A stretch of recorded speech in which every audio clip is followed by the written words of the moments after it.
Hi, I'm the Godless Engineer.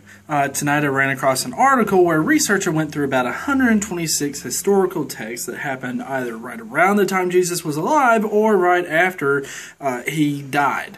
What he came to find out was that there was no mention of Jesus at all. This isn't the first time this has happened, of course. Where I actually first stumbled upon this kind of information was in David Fitzgerald's book Nailed, 10 Christian Myths About Jesus. So the best piece of evidence for Jesus actually existing is in Flavius Josephus. And even that is a forgery that was inserted by medieval Christian scholars. So let's go back to a Jew who does have something to say about Jesus. This is the only person on the apologist list who could even be considered the close contemporary. This guy trying hard to look like Julius Caesar is Flavius Josephus. He was born Joseph ben Matanyahu in Jerusalem in 37 CE. He was a reluctant Jewish commander on the side of Jerusalem during their war with Rome in the late 60s and the 70s. But he later went on over to the Roman side, which by Irish standards makes him a filthy little traitor. But since he wrote all these great historians, we can cut him a little slack and spend some time with him. He spends many pages describing a variety of different miracle workers and messiahs in the first centuries. But does he talk about Jesus? Well, this time it looks like we do have somebody that says something about Jesus. In volume 18, chapter 3 of his book, The Antiquities of the Jews, Josephus describes all these various misfortunes that fell under the Jews under Pilate. At one point, he's pushing grave images of Caesar on them. Another, there's a massacre. There's another sad calamity here. They all get booted out of Rome there. All very, very gloomy stuff. But right in the middle of all these depressing little tales of woe, there's this.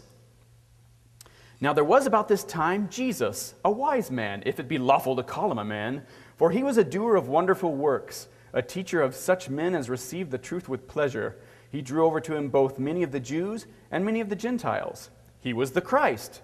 And when Pilate, at the suggestion of the principal men amongst us, had condemned him to the cross, those that loved him at the first did not forsake him, for he appeared to them alive again the third day, as the divine prophets had foretold these and 10,000 other wonderful things concerning him. And the tribe of Christians, so named from him, are not extinct at this day. Now, funny thing about this whole thing sticks out like a Britney Spears video in the middle of a funeral. There's actually another reference later on, but that's talking about a completely different Jesus. I would highly suggest getting David Fitzgerald's book or possibly reading this guy's article. They probably have a whole lot more information that I'm going to get out in this little bit of a video.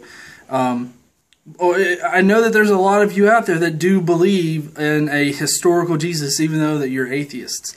So if you will, comment below as to why you think that there could be a historical Jesus, or if you somehow know that you're Gnostic about it at all, let me know. I would really love to hear your ideas below.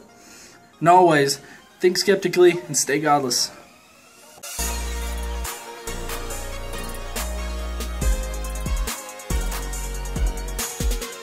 There's another mention of Jesus in Josephus Flavius. There's actually another mention. That's really bad out of focus. How far do I have to go back? Jesus, fellatio.